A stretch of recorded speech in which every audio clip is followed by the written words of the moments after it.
அக்கா ஹாயா 2 மணி நேரம் ரெஸ்ட் எடுத்துட்டு மத்தியானம் ஃபஃபைல சாப்பிட்டு அப்புறமா வேலையை ஆரம்பிக்கலாம். என்ன ஜோக்கா? வேலை நிறைய இருக்கு.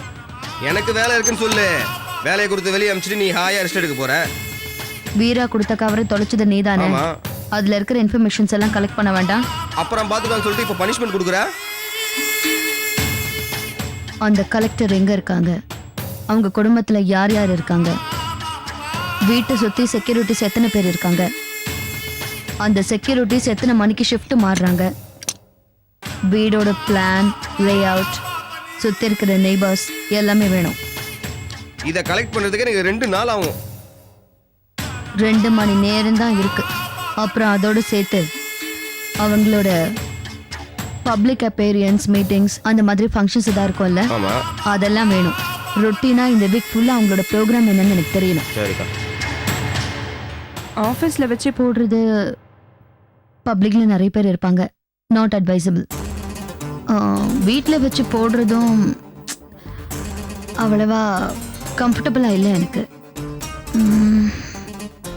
எங்கேயாவது போயிட்டு வரும்போது ஒரு வழியில் தட்ஸ் தி பெஸ்ட் திங்.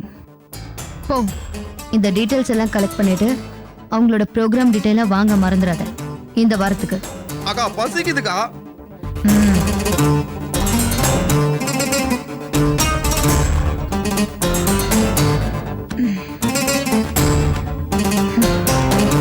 அக்கா நீ ஹாயா 2 மணி நேரம் ரெஸ்ட் எடுத்துக்கோ. மதியானம் பஃபைல சாப்பிட்டுக்கோ. அப்புறம் ஒரு தூக்கம் போட்டுக்கோ. அதுக்கப்புறம் வேலையை ஆரம்பி. போடா.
பரவாயில்ல இருக்கட்டும் மேடம்.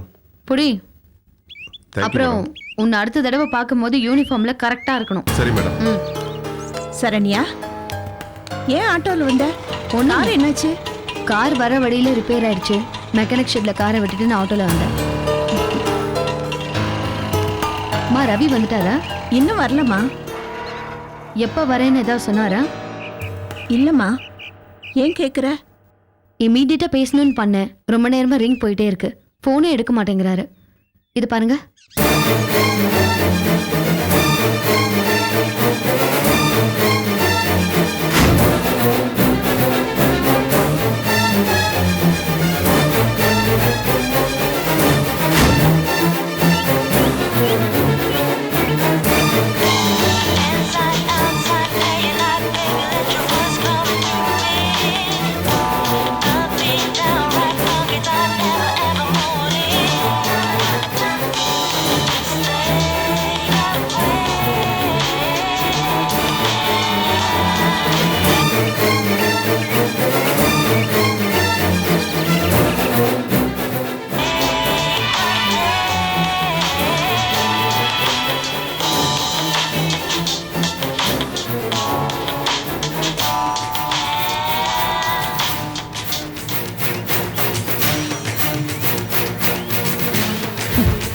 பாத்தீங்களா?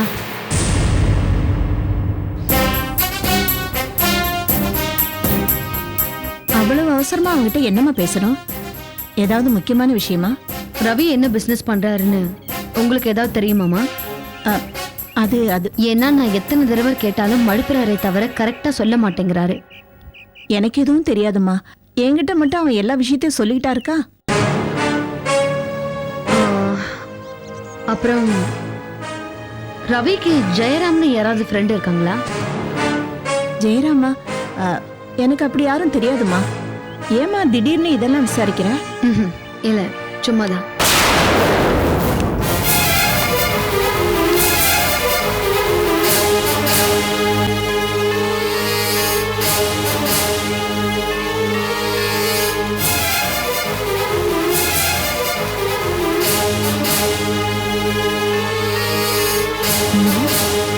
திடீர்னு எதுக்காக இதையெல்லாம் விசாரிக்கிற?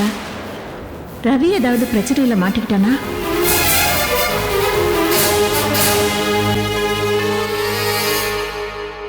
யார் சார் போன்ல? யாருமா பொண்டாட்டிதான். எடுத்து பேசுங்க சார், அப்பதான் அவங்க கிட்ட பென்ட்ரைவ் இருக்கா இல்லையான்னு தெரியும். முட்டாள்தனமா பேசாதடா. அவகிட்ட நேரடியா பேசினா நான் மாட்டிக்குவேன். கேள்வி மேல கேள்வி கேட்டு என்ன மடக்கிடுவா. வேற வழியில தான் அவன் மூடு என்னன்னு தெரிஞ்சுக்கணும்.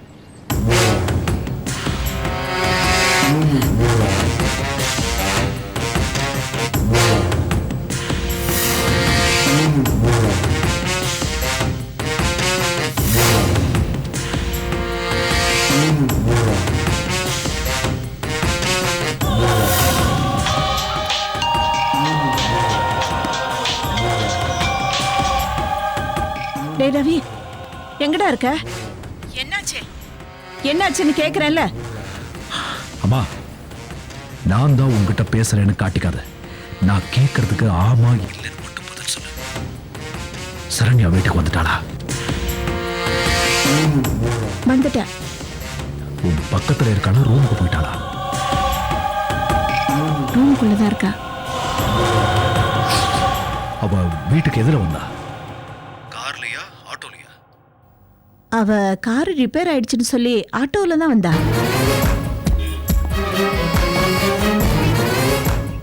ஏண்டா நீயும் அவளும் ஒருத்தரை பத்தி ஒருத்தர் ஏன் இப்படி விசாரிச்சுக்கிறீங்க? எனக்கு ஒண்ணுமே புரியலடா. அவ அவ அவ என்ன பத்தி விசாரிச்சாளா? என்ன விசாரிச்சா? நீ எங்க போயிருக்க, எப்ப வருவேன்னு விசாரிச்சா. வேற ஏதாச்சும் கேட்டாளா? அவ மூடு எப்படி இருந்துச்சு? எப்பவும் போல இல்லடா, உன் பிசினஸ பத்தி கேட்டா. அப்புறம் ஜெயராமன் யாரும் உனக்கு ஃப்ரெண்ட் இருக்காங்களாமே, அவரை பத்தி விசாரிச்சா. என்னமோ தெரியலடா, அவ பேச்சே ஒரு மாதிரியா இருந்தது.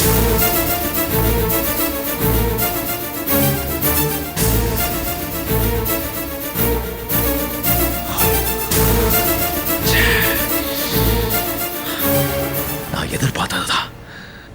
டேய் ரவி, உனக்கும் அவளுக்கும் என்னடா பிரச்சனை? ஏன்டா இப்படி உன்னை பத்தி கேள்வி எல்லாம் கேக்குறா?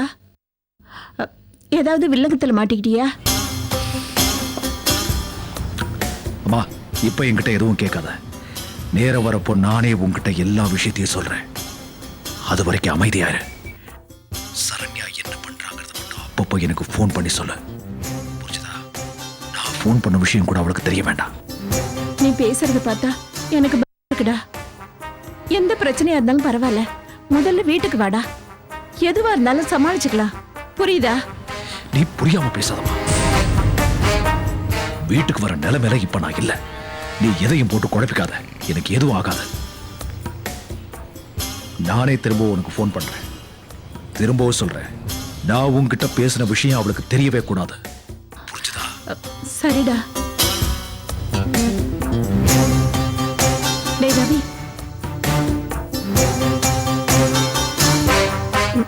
கடவுளே, இந்த வீட்ல என்ன நடக்குதுன்னு எனக்கு புரியலையே. என் பிள்ளைக்கு எந்த ஆபத்து வராம காப்பாத்துப்பா.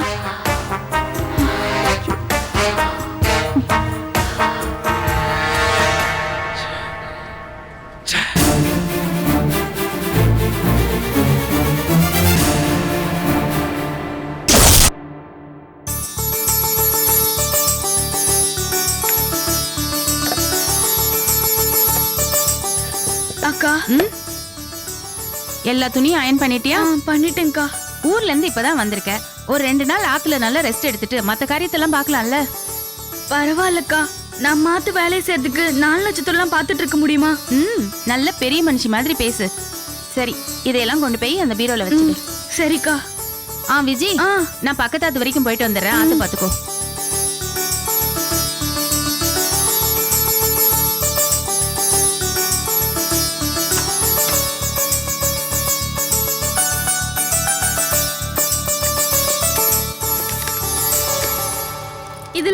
எந்த சாவின்னு தெரியலையே. நான் வேணா சொல்லிட்டா? யார் நீங்க? யார் நீங்க? யார் நீங்க? நான் யாரு நீ என் வீட்ல வந்து என்னையே கேக்குறியா? நான் சொல்றது கேளுங்க. திருட்டு நான் எந்த கழுதை. தப்பும் பண்ணல. நான் சொல்றது கேளுங்க. நான் எந்த தப்பும் பண்ணல. வாடி வெளிய. நான் சொல்றது கேளுங்க. நான் திருடி இல்ல. இந்த பட்ட வீட்ல பகல்ல வேலை வீட்டுக்குள்ள வந்து செய்யறதுக்கு பீரோ நோண்டிட்டு இருக்கியா நீ? இல்ல. நான் சும்மா விட இல்ல மாட்டேன். நான் சொல்றது கேளுங்க. நான் அந்த மாதிரி பொண்ணு இல்ல. இந்த ஆத்துல வேலை செய்யறதுக்காக செய்யறத வந்திருக்கேன். செஞ்சுட்டு போய் வேற பேசுறியா நீ? உன்ன மாதிரி எத்தனை கேடிகளை பாத்திருப்பேன். இல்ல என்ன நம்புங்க. நான் அந்த மாதிரி தப்பெல்லாம் பண்ற பொண்ணு கிடையாது. கையும் என்னை கலவ விடுங்க. மாட்டிருக்க உன்னை சும்மா விட போறது இல்ல. இப்பவே போலீஸ்க்கு ஃபோன் பண்ணி உன்னை என்ன பண்ற பாரு. இல்ல நான் சொல்றது கேளுங்க. டேய் கையடுறா. அக்கா வயசு பொண்ணு கிட்ட இப்படியா நடந்துப்ப? வெக்கமா இல்ல நோக்கு? சும்மா இருங்க மணி. உங்களுக்கு கொஞ்சம் கூட அக்கறையே கிடையாது. வீடு திறந்து போட்டு எங்க பண்ணிருந்தீங்க? அவ வீட்டுக்குள்ள வந்து பீரோவை திறந்துட்டு இருக்கா. வாய் மூடுறா. ஆத்துல யாராவது புதுசா பாத்துட்டா அவளை திருடின்னு நீயே முடிவு பண்ணிடுறதா? யாரு என்னன்னு விசாரிக்க மாட்டியா? பீரோவை திறக்கிறதுக்காக சாவியை மாத்தி மாத்தி போட்டு இருக்கா. அவளை திருடின்னு சொல்லாம செக்யூரிட்டி நான் சொல்றது. ஆமா, இவர் பெரிய சிபிஐ ஆபீசர், கண்டுபிடிச்சார் பாரு. இப்படி அவசரப்பட்டு தான் உன் புத்தியே மழுங்கி போய் கிடக்கு. இவ யார் தெரியுமா? நேக்கு ஒத்தாசியா இருக்கட்டுமேனு ஊர்ல இருந்து வரவழைச்ச பொண்ணு. இவ பேரு விஜி. இவன் யார் தெரியுமா? அத்திம்பேரோட தம்பி, பேரு சுப்பிரமணி. இவனை பத்தி தான் நிறைய சொல்லியிருக்காரு. ஓ, அன்னைக்கு நீங்க சொன்ன பொண்ணு இவதானா? இப்பவாது புரிஞ்சுதா? டேய் பாவண்டா இவோ. ஏற்கனவே பல சிக்கல்ல மாட்டின்னு இப்பதான் வந்திருக்கா. நீ வேற இன்னும் திருடி பட்டம் கட்டி அவளை நோகடிக்காத. நான் என்ன வேணும்னா பண்ண? இவ உங்க ஊரு பொண்ணுன்னு எனக்கு என்ன ஜோசியமா தெரியும்? இவளை சுத்தி நிறைய பிரச்சனை இருக்குன்னு சொல்றேன். இவளை காப்பாத்த போய் நம்ம குடும்பத்துல எதுவும் பிரச்சனை வராம பாத்துக்கோங்க. போதும் அதையெல்லாம் நாங்க பாத்துக்கிறோம். உன்னால எந்த வில்லங்கமும் வராம இருந்தா சரி. போய் உன் வேலையை பாருப்போ.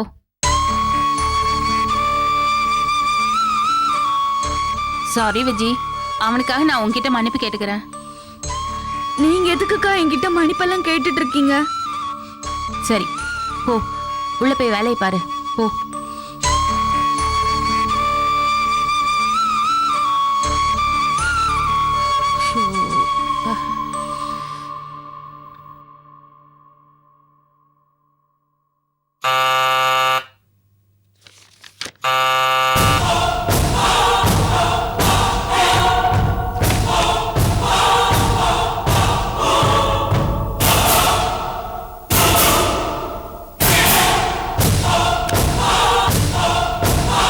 அக்கா நான் தான்க்கா.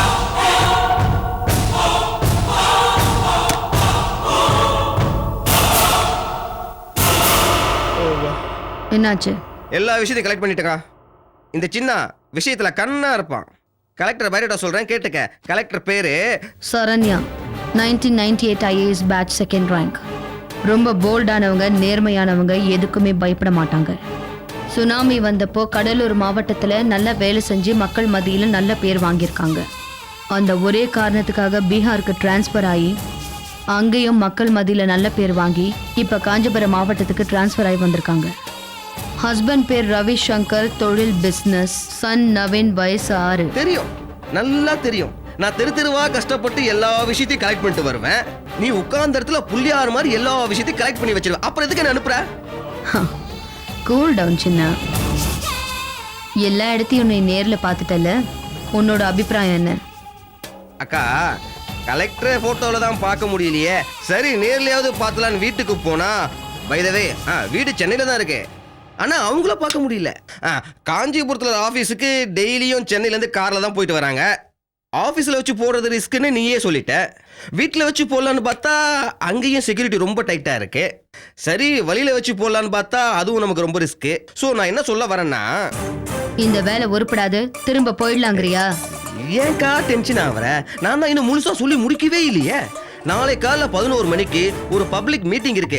அதில் கலெக்டர் கலந்துக்கிறாங்க. அதுக்கப்புறம் 4 மணிக்கு சிஎம் மீட்டிங். ஸோ நமக்கு அந்த காலையில் நடக்கிற பப்ளிக் மீட்டிங் தான் முக்கியமான மீட்டிங்.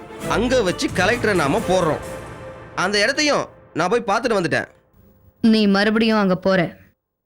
ஃபங்க்ஷனில் யார் யார் கலந்துக்க போகிறாங்க, செக்யூரிட்டி அரேஞ்ச்மெண்ட்ஸ் எல்லாம் என்ன பண்ணுறாங்க, எல்லா டீட்டெயில்ஸையும் கலெக்ட் பண்ணிக்கிட்டு வர. அக்கா, நான் என்ன ஷேர் ஆட்டாவா திரும்ப திரும்ப போய் பார்த்துட்டு வர்றதுக்கு? சின்ன, இந்த மாதிரி புக்கு படிச்சு நீ ரொம்ப கெட்டு போயிட்ட.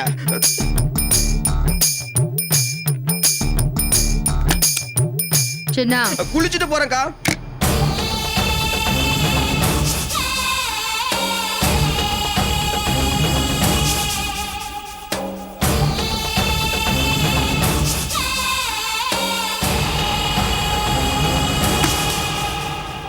புறப்பட்டியா? கிளம்புறேன்.